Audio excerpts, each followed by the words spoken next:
Boa noite a todos, queridos irmãos, irmãs, que todos possam ser bem-vindos para mais uma preleção online na Casa Espírita Irmãos de Assis.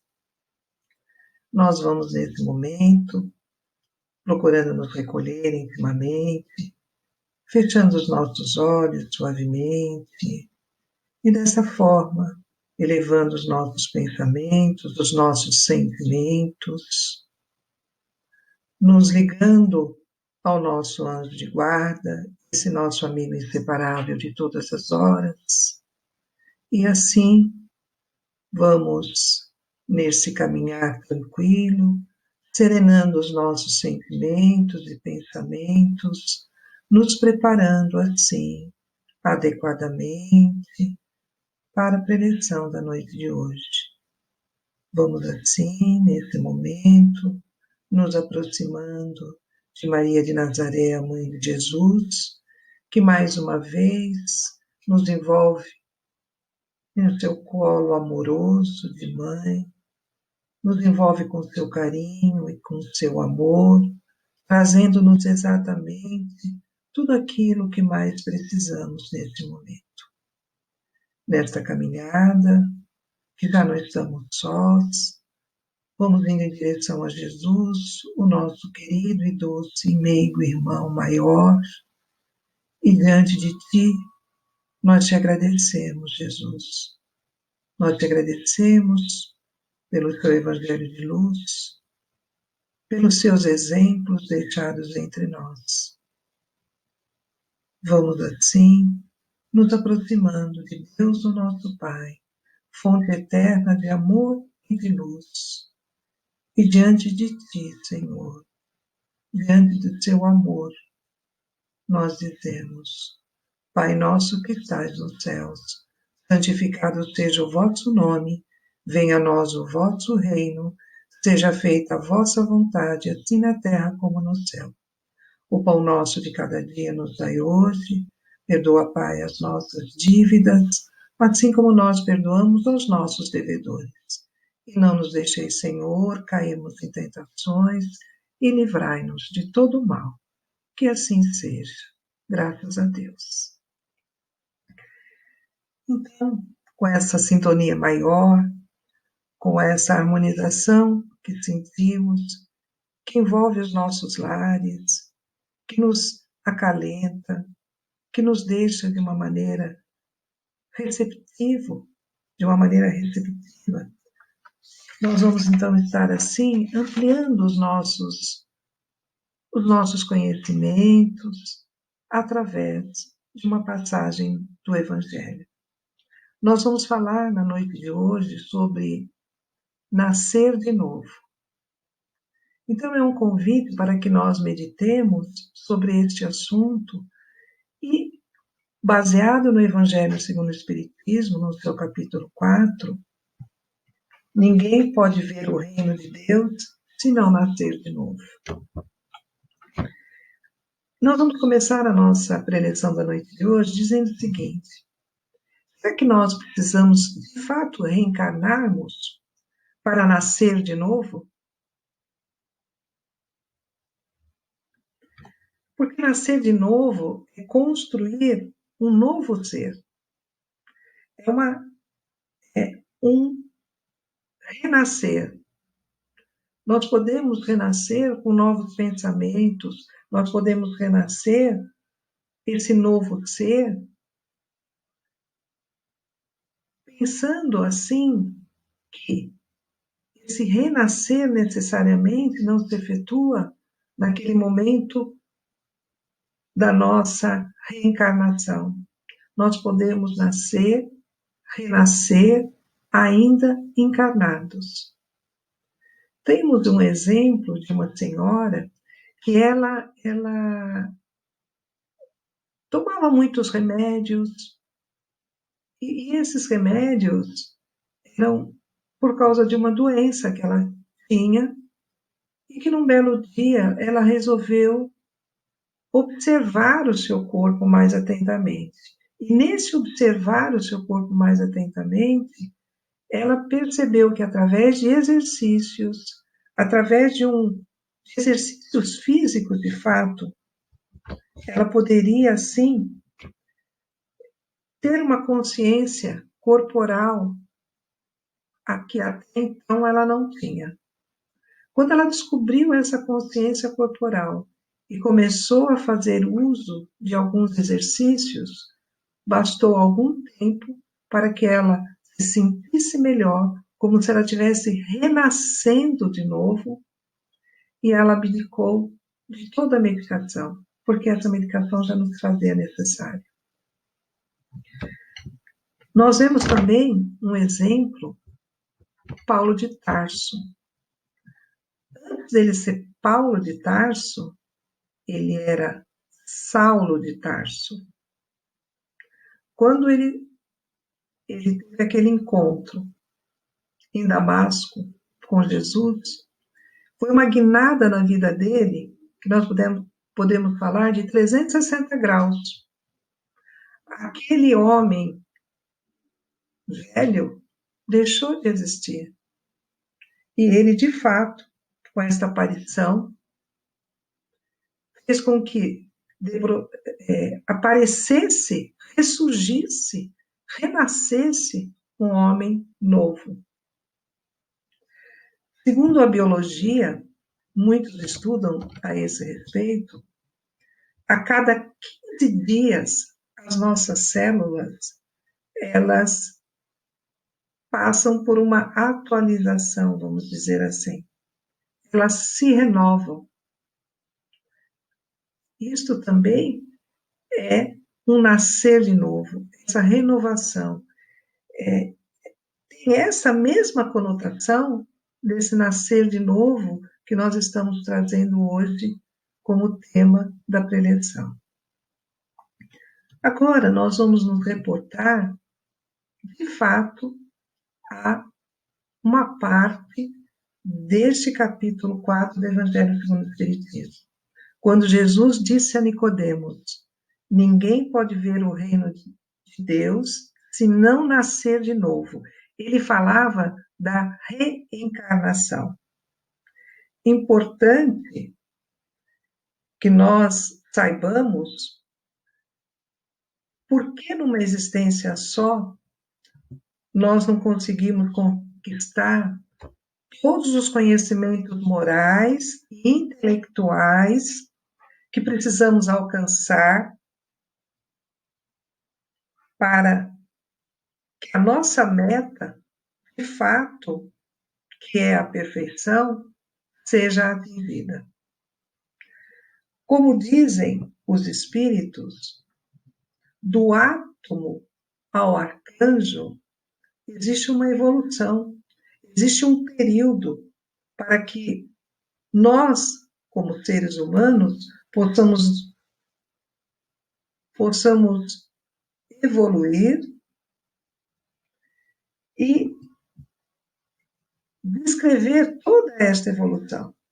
Então, não é da noite para o dia que de átomo nós vamos nos transformar em arcanjo. Isso demanda um tempo, demanda muito esforço, muito empenho.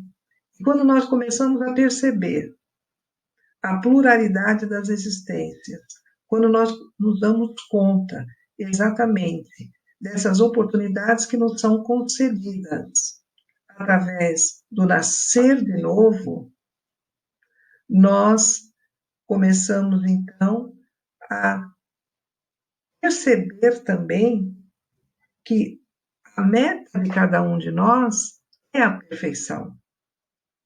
Deus nos criou para sermos perfeitos e para sermos felizes. Nós não fomos criados para a dor, para o sofrimento. Fomos criados por Deus para o amor e para a felicidade. Agora, esse sofrimento que às vezes nós passamos, essas dificuldades que nós passamos, ainda é resultado do quê? Da nossa ignorância, do nosso despreparo, do nosso desconhecimento, porque nós somos todos filhos da luz, nós somos filhos de Deus, e como filhos de Deus, nós somos luzes. Como dizia Joana de Ângeles, como diz Joana de Ângeles, filhos de Deus, herdeiros de todo o universo. E como tal, muitas vezes nós nos esquecemos disso. Temos as nossas dores, os nossos sofrimentos, pelo estágio evolutivo que nós nos encontramos. Ainda faz parte desse estágio evolutivo a dor, o sofrimento. Mas nós somos movidos, por que ainda nós sentimos essas dores, esses sofrimentos? Porque ainda nós somos movidos por várias paixões, pelo egoísmo, pela inveja.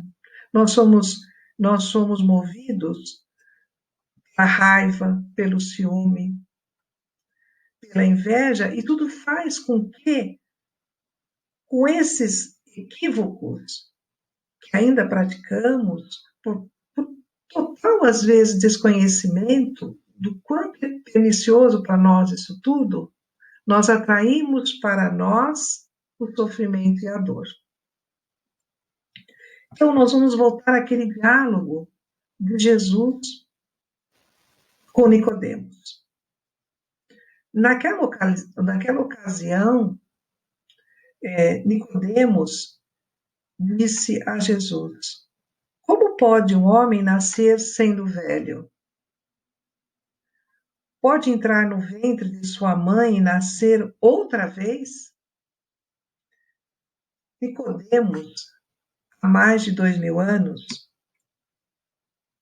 há 2000 anos, era mestre em Israel, doutor da lei, era um dos integrantes do Sinédrio, e na calada da noite, ele foi ter com Jesus exatamente para fazer essas perguntas, que, de certa forma,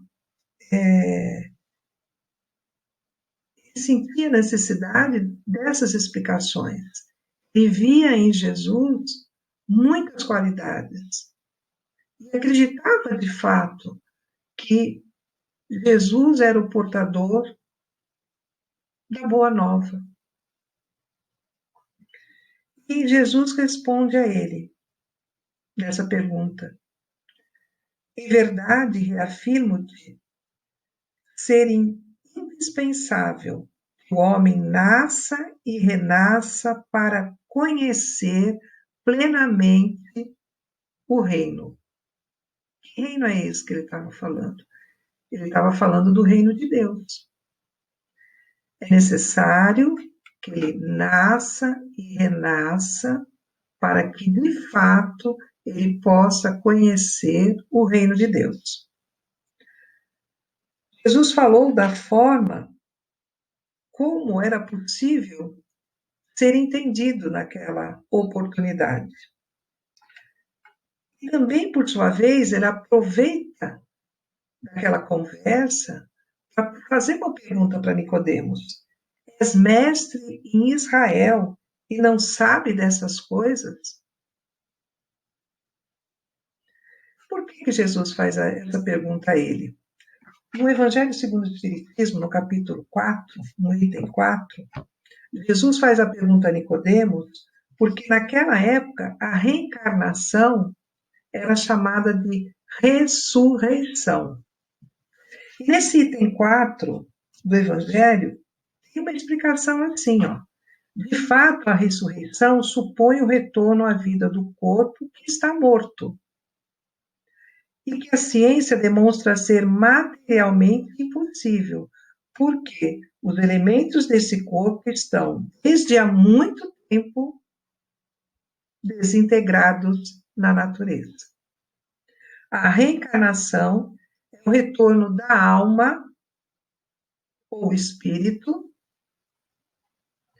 à vida corporal, mas em um outro corpo formado novamente para ele e que não tem nada a ver, que não tem nada em comum com aquele corpo que se desintegrou. Então, nós sabemos que eles entendiam, ou melhor, na forma deles observar, de fato, era a reencarnação que acontecia.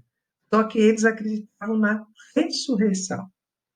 A reencarnação fazia parte dos dogmas dos judeus, com o nome de ressurreição. Assim que os discípulos perguntavam a Jesus: quem era João Batista? Porque para que o Mestre viesse, aquele Filho de Deus prometido, Elias, que era um profeta da antiguidade, teria que vir primeiro. E quem era João Batista? João Batista era primo de Jesus. Ele era filho da irmã de Maria, Ana. João Batista foi o precursor, ou seja, ele vinha falando da vinda do Mestre. Ele era Elias que reencarnou com João Batista, como João Batista. Por isso Jesus respondeu com simplicidade aos seus discípulos naquela oportunidade. Na verdade, João Batista é Elias, que está de volta e vocês não o reconheceram. Aí, todas as vezes, vamos dar uma paradinha nessa passagem de Nicodemos,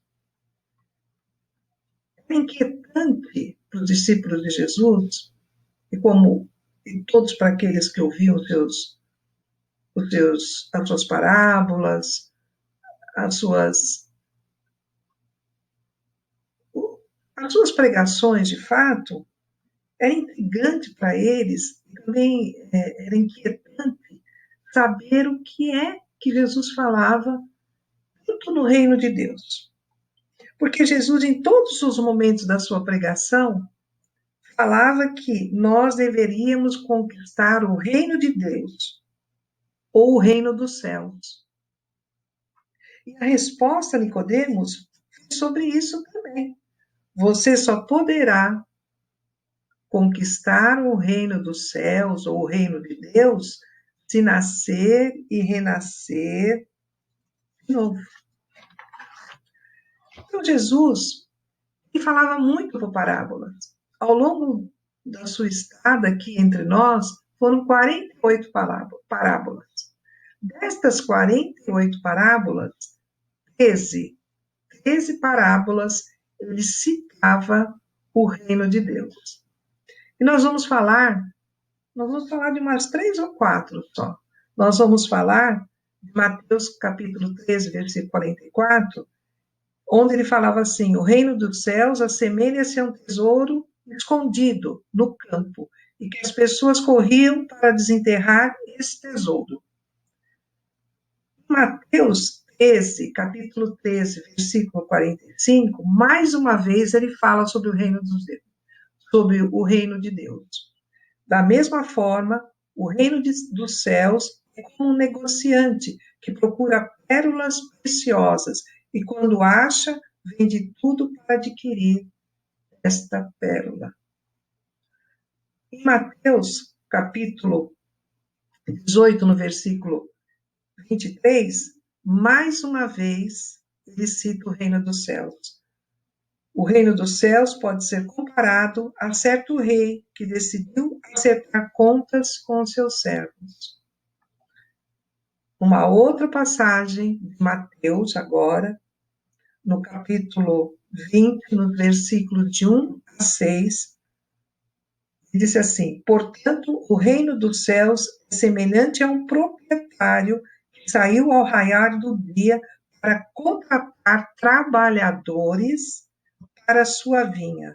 Trabalhadores da primeira hora, da segunda hora, da terceira hora, e assim sucessivamente.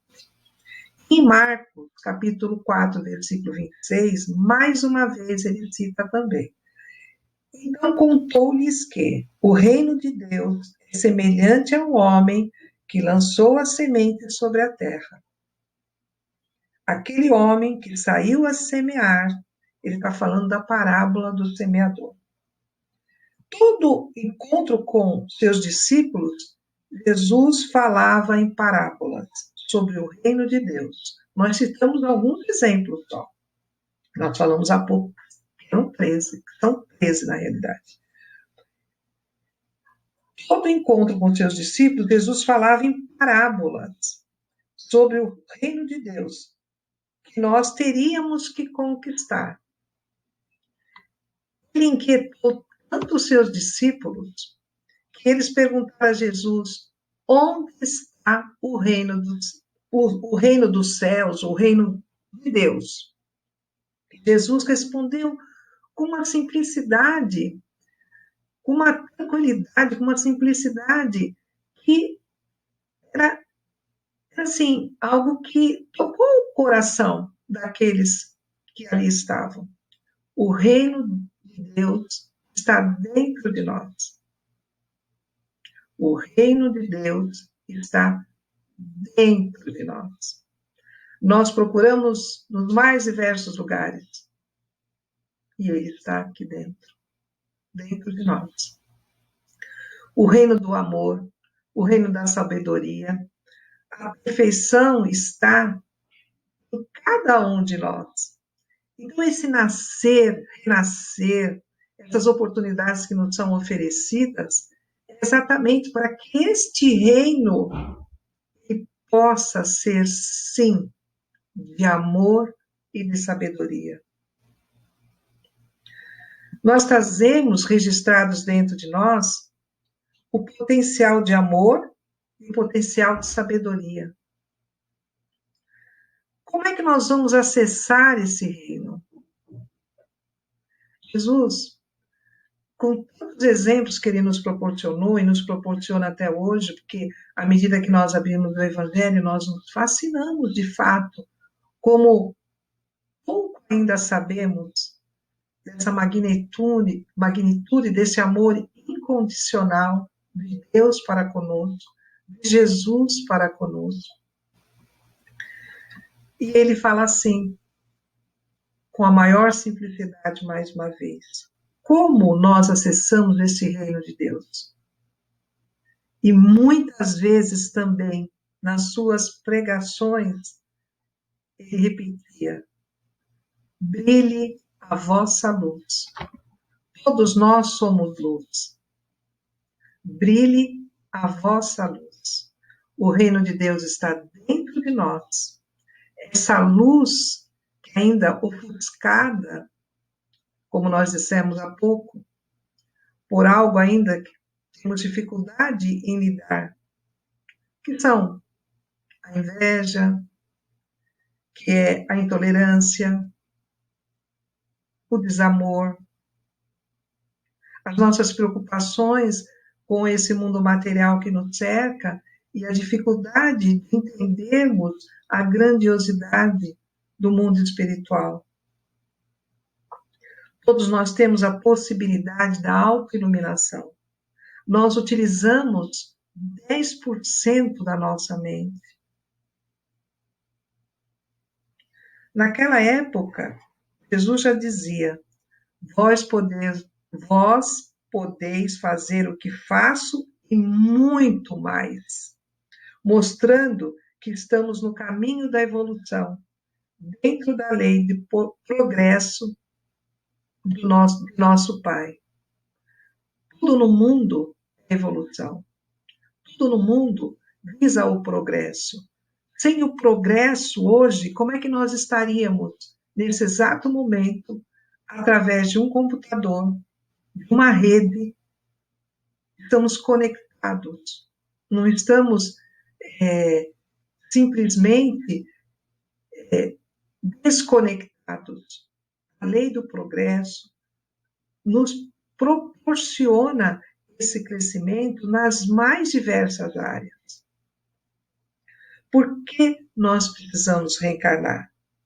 Lá na questão 132 do Livro dos Espíritos, Allan Kardec fez essa pergunta aos espíritos: E eles nos esclareceram que a reencarnação faz parte da lei do progresso. Quando nós reencarnamos, nós progredimos mais rapidamente.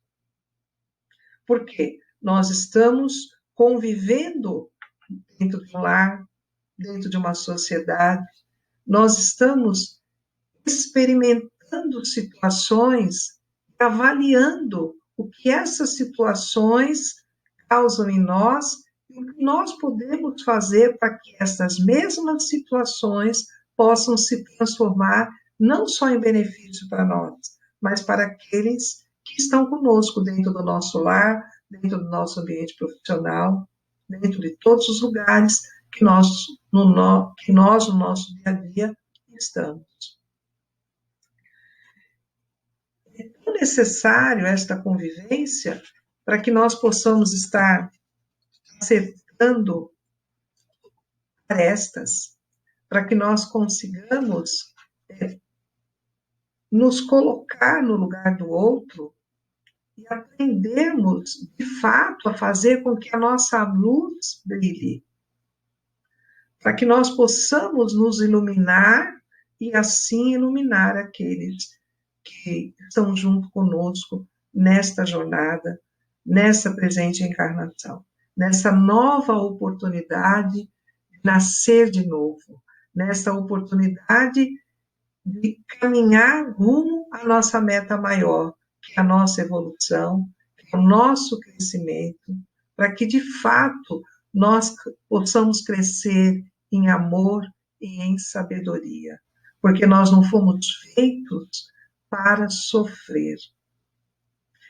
Ler do engano, acreditar que até quando nós lemos um item, uma pergunta, uma questão do livro dos Espíritos, como nós vamos ler agora, neste momento, que fala assim, qual o objetivo da reencarnação?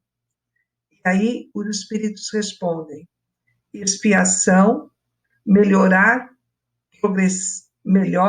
progressiva da humanidade. Sem isso, onde estaria a justiça? Vamos explicar. Muitos acreditam que expiar é uma imposição, que expiar é uma prova, é um sofrimento, quando na realidade não é. Porque não é sofrimento e não é pagar, expiar. Nós precisamos conjugar um outro verbo, porque expiar já vem como um fardo, já vem como algo difícil de trabalhar, né? de transformar. Expiar é vivenciar, é aproveitar a nossa presente encarnação e renascermos ainda dentro dela, nos transformarmos, aproveitar mais uma vez essa oportunidade que nos foi concedida para que, de fato, nós possamos vivenciar diferente desse expiar que parece que é um castigo, que é algo que vem para nos punir. Na realidade, expiar é vivenciar aquilo que, por falta de conhecimento, de entendimento, nós, em algum lugar, fracassamos. Essas oportunidades que nos são concedidas na presente encarnação, as que já nos foram concedidas nas anteriores, e com certeza não serão concedidas nas que virão, são oportunidades para que, de fato, nós não sintamos fracassados. Não. Alguém está investindo em nós para que a nossa luz se expanda, para que, de fato, nós possamos alcançar a nossa meta. Nós não vamos dormir pedindo a Deus que nos transforme em anjos, em querubins. Nós vamos dormir pedindo a Deus que Ele nos dê sabedoria, que Ele nos dê amor, que Ele nos dê comprometimento e que Ele nos dê condições de entender a oportunidade que nós temos em nossas mãos de fazer da presente encarnação um momento melhor para o nosso crescimento, para a nossa evolução. Então, quando a gente, em algum lugar, nós fracassamos e nós temos que vivenciar numa nova oportunidade para que nós possamos estar assim, aprendendo de fato, às vezes nós achamos que acabamos cometendo aquilo que nós chamamos de erro, quando na realidade não é erro, não. Nós erramos quando nós sabemos o que estamos fazendo, mas muitas vezes nós, por falta de conhecimento mesmo, nós precisamos vivenciar para que nós não sintamos o fracasso. E esse melhoramento progressivo que nessa questão 167 do Livro dos Espíritos, quando é indagado qual o objetivo da reencarnação, quando ele fala assim, sem isso, onde estaria a justiça? Nós não estamos falando daquela justiça de olho por olho, olho por olho, dente por dente. Não é isso. Deus, ele quando nos fez, ele colocou em nós uma centelha divina. Estamos já descobrindo que o reino de Deus está dentro de nós. Ele nos convida para que nós possamos crescer, para que a nossa luz possa brilhar. Está colocando em nós e que nós consigamos um dia enxergar a magnitude desse amor incondicional, para que nós possamos, acima de tudo, acreditar que a nossa evolução não dá saltos. Por isso, tantas oportunidades nos são oferecidas. Quando que a gente fala isso? Sem isso, onde estaria a justiça? Quando nós falamos que não é pela dor somente que nós crescemos, evoluímos. Nós crescemos pelo amor, sim. Quando nós lemos assim, onde estaria a justiça? Aquele que eventualmente praticou um ato nocivo ao outro, ele, da mesma forma que nós, tem todas as oportunidades para ressarcir isto. Não é dente por dente, não é dente por dente, olho por olho. Não é assim que funciona. Funciona o seguinte, funciona pela lei do amor.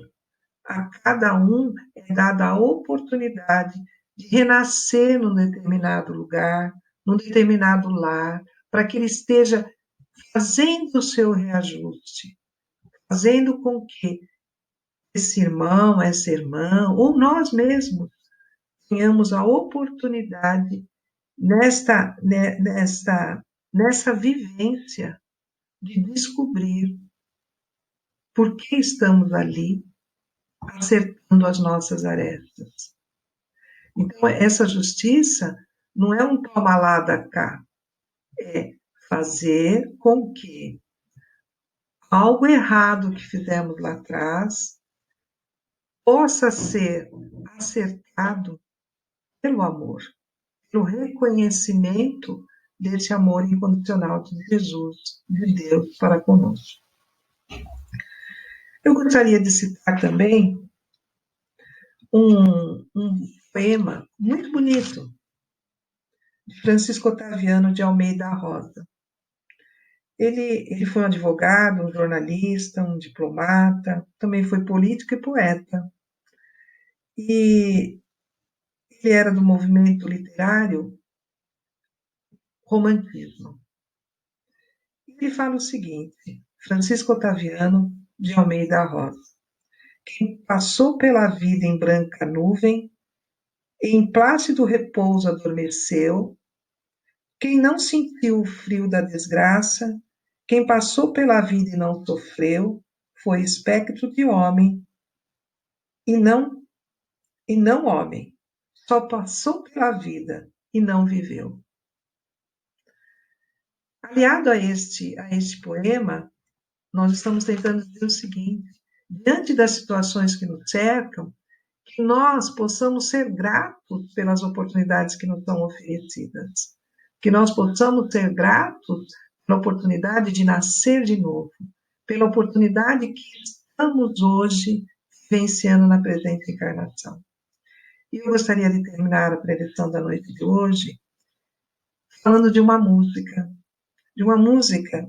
que, se nós prestarmos atenção atentamente nos versos desta letra, nós vamos perceber que se enquadra muito bem com o tema da noite de hoje.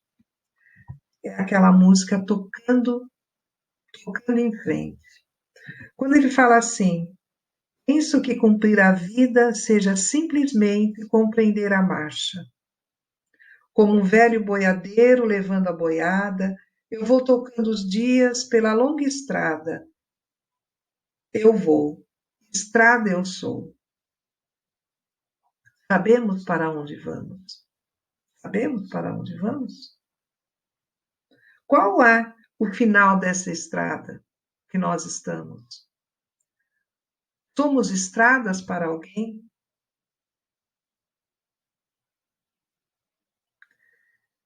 Alguns estão muito atrás de nós nessa nossa estrada.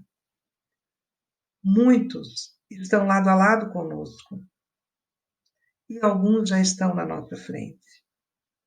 Nós vamos tocando a nossa vida, nós vamos tocando a nossa estrada, acreditando sim, que nós temos uma meta, nós temos um objetivo, de fazer da presente encarnação, com muito esforço, com muita dedicação, fazer brotar dentro de nós, sim, uma pessoa nova, um homem novo, deixar lá do homem velho, mudar, alterar, vivenciar sentimentos bons, tocar em frente a nossa jornada, cumprir a nossa vida, seja simplesmente compreender a marcha, tocar em frente, acreditando sim, piamente acreditando, que nós estamos sempre, sempre sendo ajudados por o nosso anjo de guarda, pelo nosso mentor individual,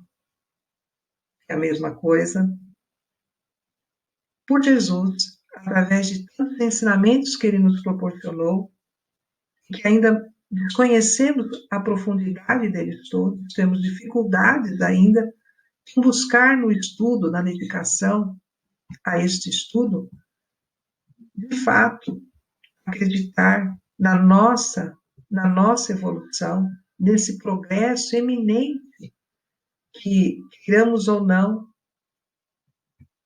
estamos em marcha, às vezes sendo empurrado, às vezes paramos um pouquinho, mas as oportunidades surgem para que nós possamos despertar e despertar em nós esse reino de luz, esse reino de amor e de sabedoria. Que assim seja.